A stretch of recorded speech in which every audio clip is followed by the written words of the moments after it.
안녕하세요. 저는 최근에 이혼을 한 30대 중후반의 여자입니다. 저는 남편만 괜찮은 사람이면 결혼 생활에 문제가 없을 줄 알았습니다. 하지만 결국 시어머니라는 어마무시한 존재에 굴복하고 이혼을 하게 되었어요. 지금 생각해보니 그냥 남편을 봐서라도 참을 걸 그랬나 싶고 제가 예민했나 싶기도 해요. 그렇지만 이혼을 하지 않으면 남편이 시댁과 연을 끊지 않는 이상 시어머니와는 계속 부딪혀야 하니까 어쩔 수 없는 선택이었던 것 같아요. 저희 시어머니는 정말 허영심으로 똘똘 뭉쳐있는 분이었어요. 겉모습은 꽤나 있는 사람 같지만 실상은 쥐뿔도 없는 사람이셨어요. 일단 제 이야기부터 시작해볼게요. 저는 어렸을 때 아버지께서 병으로 일찍 돌아가셨었어요. 아버지께서는 모태 짠돌이셨는데 용돈 받던 시절부터 죽는 날까지 최대한 아끼면서 모아둔 재산이 정말 많았어요. 어머니께서는 늘 그런 아버지를 보고 죽어서 들고 갈 것도 아닌데 왜 이렇게 미련하냐고 했지만 사람 일은 모르는 것이라면서 자신이 갑자기 사라지게 되면 남은 가족들은 어떻게 하냐고 하셨었어요. 그렇게 모아오신 아버지 돈으로 가족을 먹여 살려야 하니 어머니께서 일을 시작하셨어요. 어머니께서는 할 수 있는 게 요리뿐이라며 분식집을 조그맣게 운영하시게 되었죠. 대학로 쪽에서 일을 시작하셨는데 얼마 뒤 그 대학 근처에 초등학교도 생긴 거예요. 새로 생긴 초등학교 덕분에 점차 장사가 잘 되기 시작했었는데 조미료를 전혀 쓰지 않는 집으로 유명해져서 돈을 많이 벌게 되었어요. 오빠가 하나 있는데 짠돌이 아버지께서 오빠에게만 지원을 아끼지 않았었고 저는 딸이라고 학교만 다니고 따로 학원을 다니지 않았었습니다. 대신 오빠가 주말마다 제 공부를 따로 봐주곤 했었어요. 전교 1등 오빠를 둔 덕분에 저도 전교 1등까지는 아니더라도 항상 상위권에서 놀고 있었어요. 대학도 나름 알아주는 4년제에 입학을 하게 되었답니다. 어머니께서는 그런 제가 기특하다며 가게를 운영하시면서 아버지께서 못해줬던 것 이제라도 해주겠다며 등록금을 지원해 주셨어요. 저는 고등학생 때부터 패션에 관심이 많았어서 패션 디자인 학과를 나왔어요. 항상 저를 이쁘게 봐주셨던 교수님이 계셨는데 꼭 성공했으면 좋겠다는 인재라며 자신의 모든 인맥을 동원해서 제가 첫 발을 잘 내디딜 수 있게 해주셨어요. 현재는 주얼리를 전문적으로 하면서 가끔 옷들도 외주를 받고 있어요. 제가 평소에는 안 그런데 업무에 있어서는 완벽주의자라 되게 까다롭고 엄격하지만 그만큼 일처리가 깔끔하니 다른 기업들이 좋아해 주시고 외주가 많이 들어오는 편이었어요.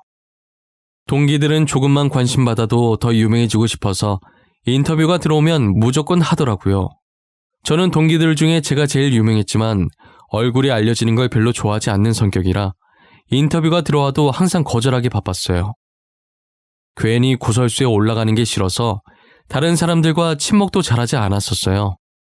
그래서 아는 사람들만 아는 디자이너로 업계에 유명했었죠. 친목을 하지 않는다고 해서 집에만 있는 건 아니었어요.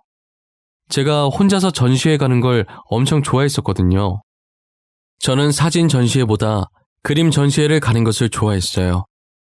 또 유별나서 유명한 화가보다는 이제 막 그림을 시작한 화가의 전시회만 다녔었어요. 저는 어김없이 신인 화가의 전시회에 갔고 한 그림을 보고 되게 감명을 받아서 자리 이동도 하지 않은 채 한동안 그 그림만 쳐다보고 있었던 것 같아요. 그리고 뭔가에 홀린 듯이 그림을 사서 작업실에 걸어놨죠. 그렇게 제 일상은 작업실과 전시회 방문의 반복이었었어요. 친구는 반복되는 일상이 지겹지도 않냐면서 남자를 한 명 소개시켜줬었어요. 그 남자가 바로 지금 저의 남편인데요. 남편의 첫인상은 정말 최악 중에서도 최악이었었어요. 남편이 저랑 대화를 나누면서도 계속 따분하다는 표정으로 일관하더라고요. 저도 솔직히 좋아서 나온 건 아니어서 그냥 자리를 박차고 나가려다 친구가 소개해준 거니 친구 입장을 생각해서 분위기 망치지 않으려고 노력을 많이 했어요. 그런데 맞춰주려고 혼자 떠드는 저도 점점 지치기 시작하더라고요. 그때 갑자기 전시회가 생각이 났지 뭐예요? 전시회는 입 다물고 볼 수 있는 곳이기도 하고 제가 좋아하는 곳이잖아요. 그래서 근처에 전시하던데 갈 생각 있냐고 물어봤어요. 혹시 전시회 좋아하세요? 근처에 전시회 하는 것 같던데 갈 생각 있으세요? 안 가고 싶으면 안 가고 싶다고 말씀하셔도 돼요. 전시회요? 너무 좋죠. 평소에도 전시회 좋아하세요? 최근에 전시회 가신 적 있으세요? 네. 저는 사진 전시회는 잘 안 가고 종종 그림 전시회 많이 가요. 그림 보고 있으면 이상하게 마음이 편안해져서요. 얼마 전에도 갔다 왔어요. 저도 그림 보면 마음이 편안해져서 심란할 때 전시회 가는데 주로 어떤 화가 전시회에 자주 가세요? 저는 이제 막 그림을 시작한 화가의 전시회를 주로 가요. 처음 시작하는 그 서툰 붓질이 너무 좋거든요. 뭔가 붓자국에 설레는 감정이 들어있는 기분이라서요. 전시회라는 말에 줄곧 따분해 보이던 남편의 얼굴에 화색이 돌기 시작하더라고요. 저는 남편이 그렇게까지 말이 많은 사람인 줄 몰랐어요. 좋아하는 분야가 나오니 신나서 조잘조잘 거리는 모습을 보니 싫진 않더라고요. 해맑게 어린아이같이 신나하는 남편이 조금 귀여워 보이기까지 했어요. 저는 전시회를 갔다 와서 남편에게 호감을 느꼈고 용기 내서 애프터 신청을 했어요. 남편도 제가 마음에 들었는지 알겠다고 하면서 수줍게 웃어 보이더라고요. 그렇게 저희는 전시회를 보러 다니면서 진지하게 만나기 시작했어요. 4년 정도 만나니 취향도 취미도 비슷한 남편과 결혼을 하고 싶다는 생각이 들었어요.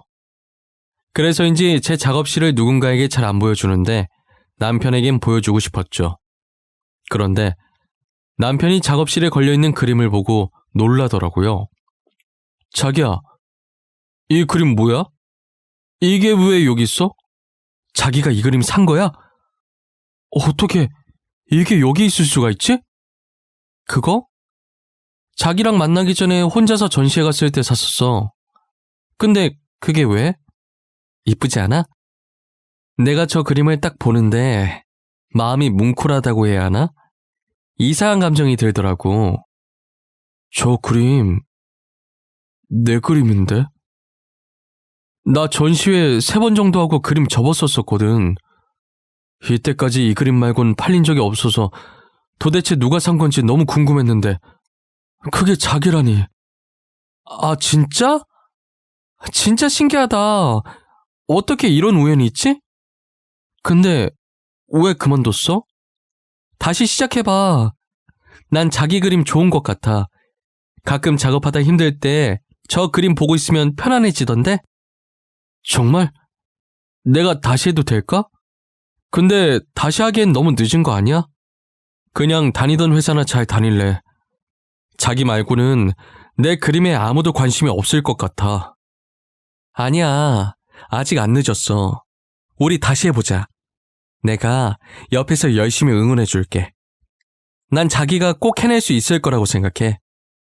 처음엔 늦은 것 같다고 안 하려고 하던 남편이 제가 옆에서 계속 응원을 해주니 다시 붓을 잡더라고요. 붓을 놓은 지 오래된 만큼 다시 시작하는 게 저희 생각보다 쉬운 건 아니었어요. 그래도 이번에 남편이 마음을 굳게 먹은 건지 끝까지 포기하지 않았어요. 저는 남편이 능력이 있고 없고를 떠나서 인품이 너무 좋은 사람이라 결혼하고 싶었어요. 제가 결혼하자고 하자 남편이 계속 고민을 하길래 미래 일은 나중에 생각하자고 당신이 돈 못 벌어도 내가 벌면 된다고 결혼을 밀어붙였어요. 저는 인사를 드리러 과일 바구니와 한우 세트를 들고 남편의 집에 방문했어요. 제가 남편에게 주얼리 디자이너라고만 하고 구체적인 얘기는 하지 않았었거든요. 그래서인지 시어머니께서는 제 직업을 마음에 들어 하지 않으셨어요. 그래, 아들한테 얘기 많이 들었어. 대충 주얼리 그림 그려서 파는 일을 한다고 하던데 맞니? 우리 아들 화가야. 지금은 저러고 있어도 곧 전시회하고 유명해질 거라고. 근데 넌 고작 주얼리 그림 판다고? 어머님, 고작 주얼리 그림 파는 사람이 아니고요. 정확한 직업 명칭은 주얼리 디자이너입니다. 먹고 사는 게 걱정이시라면 크게 걱정하실 필요가 없으실 것 같아요. 둘이 먹고 살 정도는 벌어요. 그래 그건 그렇다 치고 아버지도 없이 홀어머니에 떡볶이 장사를 한다고? 집안이 튼튼해야 걱정 없이 장가를 보내든지 할 텐데 이게 영 시원치 않은 집안이네. 저희 둘이 좋아서 결혼하는 건데 집안이 무슨 상관인지 모르겠어요. 둘이서 안 굶고 입에 풀칠할 수만 있으면 되는 거 아닐까요? 어째 한마디도 안 지려고 하는구나. 그래, 자존심이라도 있어야지. 일단 우리 아들이 좋다고 하니까 결혼은 허락하마. 혼수는 내가 정해서 리스트 보내줘도 되겠니? 어찌저찌 결혼을 승낙받고 집은 시어머니께서 해주신다고 하시길래 제가 혼수를 해가기로 했어요. 그리고 저희 집에 인사를 갔는데 저희 어머니는 제가 좋으면 된 거라고 흔쾌히 허락해 주셨죠. 저희 둘은 결혼하고 정말 누구보다 행복했어요. 결혼하고 보니 남편은 제가 알고 있던 것보다 훨씬 더 좋은 사람이더라고요. 연애하던 시절보다 더 저를 아껴주고 사랑해 주었어요. 하지만 시어머니 때문에 저희 결혼 생활이 조금씩 삐그덕거리기 시작했죠. 시어머니께서는 자신의 친구들과 비교하면서 계속 겉모습에 치장을 하려고 하셨어요. 저는 초반에 제가 디자인한 주얼리들을 시어머니께 몇 번 선물로 해드린 적이 있어요.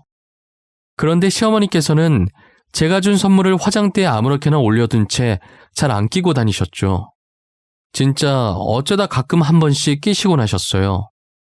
저희가 원래 결혼할 때 돈 관리와 부모님 챙기는 건 각자 하는 걸로 합의 봤었거든요. 그래서 제가 잘 보이려고 초반에 선물로 좀 해드리다가 시간이 흐르면서 안 해줬었어요. 어차피 선물로 만들어서 드려봤자 아무렇게나 던져두고 잘 안 하시니까요. 시어머니께서는 값비싼 제품을 알아서 잘 사고 다니시길래 본인 돈으로 사는 건가 했죠. 결혼할 때 집도 바로 해주신 분이니 당연히 돈이 많은 집안이라고 생각했어요. 그런데 남편이 갑자기 월급 받으면 주겠다고 하면서 제게 돈을 빌리는 거예요. 여보, 진짜 미안한데 내가 월급 받으면 바로 줄 수 있거든? 나 돈 조금만 빌려주면 안 될까? 나 당장 쓸 돈이 없어서 그래. 당장 쓸 돈이 없다니? 지금까지 모아둔 돈 없어? 여태 돈도 안 모으고 뭐 한 거야? 우리 축의금 반만 나눈 건 어떻게 했는데 그것도 벌써 다 썼어? 아니, 사실 어머니가 돈 좀 달라고 하길래 줬어. 급하게 쓸 곳이 있다고 하길래. 진짜 급해 보이시더라고. 그래서 일단 드렸지. 뭐? 어머니가 그걸로 뭐 하신다고 하시던데. 급하게 어디다 쓰신다던데. 명품 사겠다고 저러는 거 아니야? 요즘 어머니 백화점을 자기 집 드나들 듯 하시던데. 그게 한정판이라서 지금 아니면 못 구하는 거라고 무조건 사야 된다는 거야. 자기 친구들 다 사는데 혼자만 안 살 순 없다고 하셔서. 알고 보니 남편의 월급으로 시어머니께서는 사치를 부리고 계시더라고요. 저는 차마 남편한테 화는 못 내겠고 바로 시어머니께 전화해서 따졌어요. 어머니, 한정판 살 거라고 저희 신랑한테 돈 달라고 하셨다면서요? 어머님이 사고 싶은 건 어머님 돈으로 사셔야죠. 왜 남편 돈을 가져가세요? 내가 내 아들한테 돈 달라고 하는데 네가 무슨 상관이니? 네가 나한테 돈 주는 것도 아니면서 어디서 시애미를 가르치려고 들어? 가르치려고 드는 게 아니라요. 어머니 때문에 용돈도 없이 생활하는 남편이 불쌍해서 그래요. 회사 생활하는데 아들이 돈도 한 푼 없이 다니는 걸 바라시는 거예요? 우리 아들이 왜 돈이 없어? 너 결혼한다고 할 때 뭐라 그랬어? 둘이 먹고 살 정도는 번다며. 그럼 남편 용돈 모자랄 때 좀 주고 그래야지. 안 그래? 어머님이 돈을 안 가져가셨으면 애초에 용돈이 모자랄 일도 없죠. 앞으로 그이 돈 가져가려고 하지 마세요. 앞으로 남편 돈 가져가지 말라고 하자 시어머니께서는 적반하장으로 화를 내시더라고요. 시어머니의 사치는 날이 갈수록 대단해져 갔어요. 그리고 제가 자신을 가르치려고 들었다고 생각하고 그게 안 입고 왔는지 저희 집을 자기 집 드나들듯 와서 참견하고 시집살이를 시키시더라고요. 처음엔 반응 안 해주면 제 풀이 죽어서 안 할 줄 알고 무시하면서 그러려니 했죠. 하지만 구박하는 강도가 점점 심해지더라고요. 저희 집 구석구석을 돌면서 괜히 손가락으로 쓰면서 먼지 나왔다고, 이 먼지들 때문에 자기 아들 기관지 안 좋아진다고 소리 지르기는 기본이고요. 이불도 하루에 한 번씩 빨라는 둥, 청소기는 2시간마다 한 번씩 계속 밀라는 둥, 정말 말도 안 되는 트집을 잡으시면서 구박을 하더라고요. 없는 집안에 우리 집에 시집을 왔으면 집안일이라도 잘해야지. 집안꼴이 이게 뭐야? 이래서 내가 우리 아들을 너한테 맘 편히 맡길 수 있겠어? 어머님, 진짜 저한테 왜 그러세요? 어머님은 이불 하루에 한 번씩 빠세요? 청소기 2시간마다 한 번씩 돌리시냐고요? 저희 집은 제가 알아서 할게요. 그만 좀 하세요. 아주 시엠이 잡아먹겠다. 이래서 집안에 여자가 잘 들어와야 해. 우리 아들 화거로 성공하면 확 이혼시켜버릴 거야. 우리 아들이 뭐가 부족해서 너랑 사니? 아, 그러세요? 그럼 지금 이혼해드릴까요? 그럼 됐죠? 언제 화거로 뜰진 모르겠지만 혼자서 열심히 화거로 키워보세요. 저는 시어머니께 소리를 지르고 바로 짐을 싸서 그대로 친정집으로 갔어요. 남편에게는 이혼하겠다고 문자만 남기고 폰을 꺼놨습니다. 친정집에 도착하자마자 어머니한테 하소연을 하기 시작했어요. 마침 친정에 오빠네도 와 있더라고요. 엄마, 나 더 이상 못 살겠어. 이혼할 거야. 그런 줄 알아. 아니, 자기들이 있으면 얼마나 있는 집안이라고 저렇게 난리야? 왜? 무슨 일이야? 연서방이랑 싸웠어? 자기들 있는 집안이라고 무시해? 엄마 숨 넘어가기 전에 빨리 말해봐. 무슨 일인데? 아니, 어머님이 명품 사겠다고 남편이 모아둔 돈을 다 가져간 거야. 자기 돈으로 사지 왜 남편 돈으로 사냐고 한마디 했더니 별트집을 다 잡으면서 구박하잖아. 뭐? 그 여편네 미친 거 아니야? 감히 우리 귀한 딸을 괴롭혀? 나도 아직 집안일을 안 시켜봤는데 자기가 뭐라고 구박을 해? 그래서 시어머니한테 소리 지르고 짐 싸서 나왔어. 아니, 엄마 떡볶이 장사하는 걸로 더럽게 뭐라 하더라니까? 지네는 잘나면 얼마나 잘났다고. 역시 내 동생. 칼 같은 건 알아줘야 한다니까. 아마 시어머니한테 소리 지르고 집 나온 며느리는 너밖에 없을 거다. 한창 친정에서 열내고 있는데 누군가 배를 누르더라고요. 어머니가 택배인 것 같다고 나갔는데 시어머니가 서 계셨어요. 사돈이 여긴 어쩐 일이세요? 더 이상 여기 올 일 없으신 걸로 알고 있는데 불난 집에 부채질 하러 오신 거면 그냥 돌아가 주시겠어요? 며느리가 누구 닮아서 그렇게 싸가지가 없나 했더니 사돈을 닮은 것 같네요. 이 집안은 가진 게 자존심밖에 없으신가 봐요. 사돈께서 얼마나 부자인지는 모르겠는데 아무리 있는 집 사람이라도 사람을 이렇게 무시하면 안 되는 거죠. 경우가 너무 없으시네요. 제가 시비를 걸려고 온 건 아니고요. 확실히 이혼을 하는 건지 확인하려고 왔습니다. 장차 유명한 화가가 될 저희 아들이랑 이혼을 하겠다고 하니 기가 차서요. 이혼 얘기를 해도 저희가 해야 하지 않나요? 이혼 얘기를 누가 하든 뭐가 중요한가요? 없는 집 사람이면 이혼 얘기도 먼저 못합니까? 잘 살든 못 살든 안 맞으면 이혼하는 거죠. 고작 귀걸이 목걸이 그림 그려서 파는 애가 우리 아들이랑 이혼한다니 너무 웃겨서 그러죠. 우리 아들이야 금방 재혼할 수 있겠지만 며느리는 데려간 남자가 저희 아들밖에 없지 않을까 하는 걱정스러운 마음에. 시어머니는 친정에 와서는 어머니께 으름장을 놓기 시작하더라고요. 원래 저희 새언니가 나서는 걸 별로 안 좋아하는데 가만히 듣고만 있다가 입을 떼더라고요. 저기 어른분들 말씀 중에 끼어들어서 정말 죄송하지만 지금 저희 아가씨가 끼고 있는 귀걸이가 얼마짜린지 아세요? 이거 아가씨가 직접 디자인한 귀걸이인데 뭐 귀걸이가 비싸봐야 5만 원 안쪽이지 않나? 금은방 가서 비싸봐야 50만 원이던데. 그리고 길거리에 저런 디자인 널리고 널린 것 같더만 뭘.